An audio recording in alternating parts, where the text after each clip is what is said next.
There are four qualities the Buddha said can help lead the mind to concentration. He calls them the basis of success. And the name right there tells you something, that meditation is something that you can do either well or not well. So how do you do it well? The first basis is desire. The second is persistence. The third is intent. And the fourth is using your powers of analysis.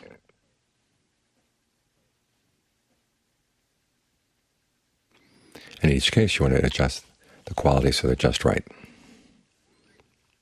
In other words, desire, when it's just right, is focused not so much on the results, it's focused on the causes. You tell yourself, I want to stay with the breath. And then ask yourself, how am I going to do that? But first you want to make sure that your desire is strong enough.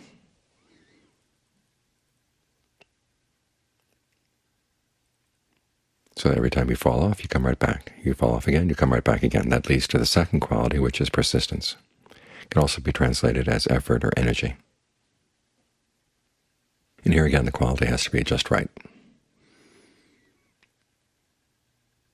One, just right for the task at hand, and two, just right for your level of energy right now.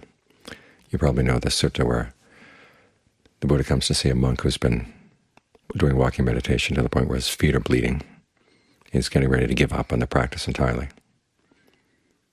And the Buddha gave the image of the time when the monk was a layperson, and he played the lute. When the strings of the lute were too tight, the lute didn't sound right. When they were too loose, it didn't sound right. It had to be just right.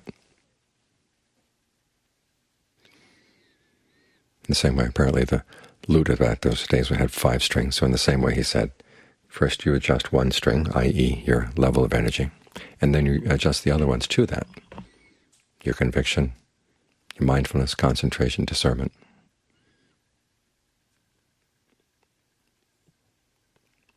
So when you're sitting down, you've got lots of energy, you tell yourself, I'm going to do a lot tonight. When the energy is low, you satisfy yourself with just getting through the hour. In other words, you make your expectations, your conviction of what you can do in line with what your capabilities are right now. Don't get frustrated when you can't do everything that's described in the texts or in the books. But keep watch over your level of energy to figure out what you can expect out of yourself tonight. And intent is when you pay careful attention to what you're doing. And you keep an eye on the mind, you keep an eye on the breath. And John Lee's image is of a rope that goes over a pulley. Sometimes you pull it in one direction, sometimes you pull it in the other direction. In other words, you check with the mind and you check with the breath, then you come back and check the mind again. And in order to give a sense of oneness to the concentration, you want to bring the mind together with the breath so you can watch them both at the same time. But pay careful attention. When people complain that they're getting bored or hitting a plateau in their meditation, usually it's because they're not paying careful attention to what they're doing.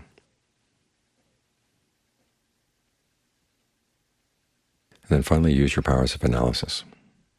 If things are not going well, ask yourself what the problem might be, and then try out different ways of dealing with things. The Buddha talks about those 3 types of fabrication: the breath, directed thought and evaluation, and feelings and perceptions. So those are the things you want to look at. Is the problem with the breath? If you change the way you breathed, what would happen? Well, so you experiment, see what happens. Use your powers of judgment. Is the problem with the way you're talking to yourself? When you focus on the breath, where are you focusing on it? And what are you telling yourself about the breath? And what are you telling yourself about your meditation? Sometimes the commentary on the meditation actually destroys the concentration. Either you're too indulgent with yourself or you're too strict. And sometimes you're just not asking the right questions. So the Buddha gives you a framework for asking the questions. What are you doing in terms of the breath? How are you talking to yourself? And which voices are you picking up in the mind? You have a lot of choices, you know. You'll hear these random voices coming through, random thoughts coming through. And you have to make up your mind you're going to stay with the commentary on how is the breath going, how is the mind staying with the breath, and commentaries that veer off in other directions. And how to put them aside. And finally, feelings and perceptions. What feelings are you focusing on? There's often a tendency when there's a pain in the body, you focus on the pains, and then you use the painful parts of the body to do the breathing, which just makes things worse. Actually, they're the ones who should be getting a vacation. They're the ones who should be given the breath. Let other parts do the work. So find the parts that are comfortable, focus your attention there, and have them do the work. And as for perceptions, what kind of perception of the breath are you holding in mind? Breath coming in, breath going out. Where does it start? Where does it end? What is the breath? How do you picture it to yourself? Maybe the way you picture it to yourself can help get the mind in concentration, or it can get in the way. So be careful about what kinds of pictures of the breath you hold in mind. What pictures about where you are, what you're doing. These all come under mental fabrication. So these are some of the ways in which you look after your concentration and develop it so you can actually succeed in getting the mind to settle down with a sense of well-being, with a sense of belonging here. And as for your judgment as to how well you might expect, well, that gets back to your level of energy right now.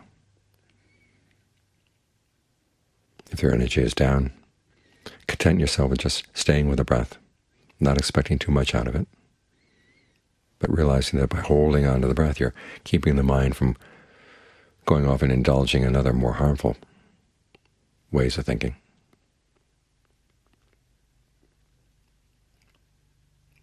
And also counsel yourself, this is where the directed thought comes in, counsel yourself to be patient. All too often people meditate for a little bit, they don't see the results, they get upset.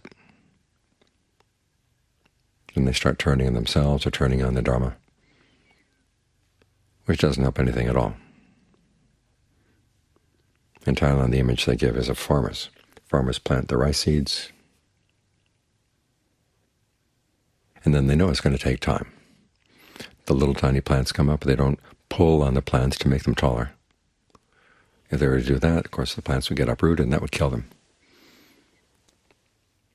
So you let the plants do the growing, and you do the nurturing, with the realization that sometimes the results will come quickly and sometimes not.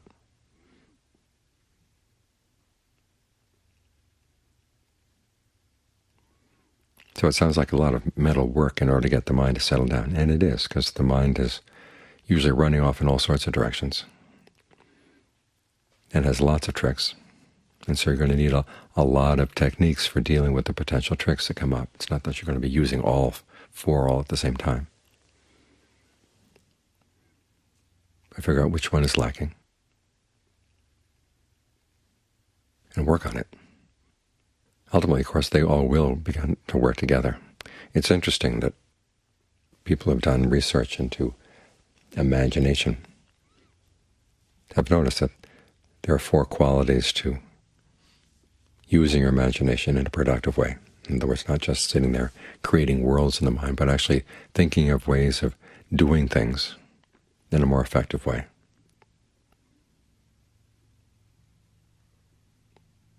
And the same 4 qualities come in. Desire, you generate the desire. In other words, you have to generate a picture in the mind.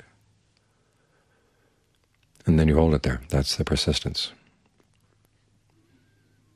You pay careful attention to it, and then you adjust it, and then judge the adjustments. This way you start out with a very rough picture in the mind, and you can work on it and make it more detailed, more effective. You run tests on it, and then judge the results of the test. Well, it's the same with the concentration. You test different ways of breathing, test different ways of thinking about the breath, focusing on the breath.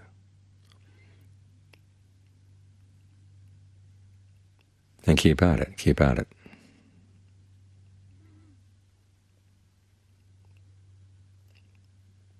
This way the mind gets exercised in a way that helps prepare it for giving rise to discernment, because that ability to judge the results of your actions, that's what discernment is all about. It's a value judgment. When you do things, are they worth doing? That's what it all comes down to. We look for happiness in our actions, and all too often we create suffering. So we have to ask ourselves, what are we doing? Why are we doing it? When we want happiness, why would we act in a way that's creating suffering? Well, it's out of ignorance. We're not paying careful attention to what we're doing or to the results, or not connecting the two. So we've got to learn how to connect the two. And concentration gives you good practice in that. You work on the mind, and you look at the results. You work on the breath, you look at the results. And you keep at it, keep at it. Learn how to be patient, but persistent at the same time. And as part of your imagination, imagine that you can do this. All too often we have the feeling beforehand, I'm going to be a failure. Of course, that sets you up for failure. Remind yourself this is something that can be done, something human beings can do. If human beings couldn't do it, the Buddha wouldn't have taught it.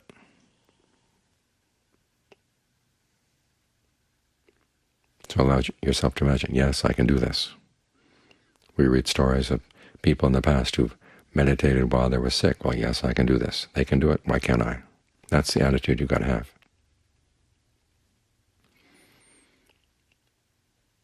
It's thinking of that as a possibility that allows you to generate the desire you need in order to get the mind into concentration. If you think it's impossible, then you won't even want to try.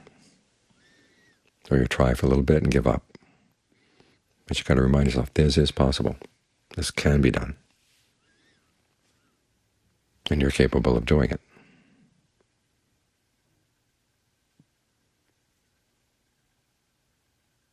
And as you hold that possibility in mind, then you adjust it to what you're doing right now, to move what you're doing right now in that direction. That's how your imagination is one of the bases of power, basis of success.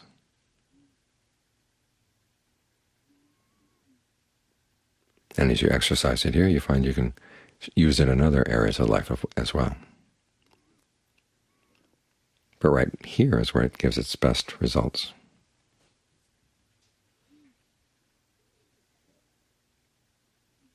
Because there's no other skill out there that can promise to put an end to suffering, but this one does.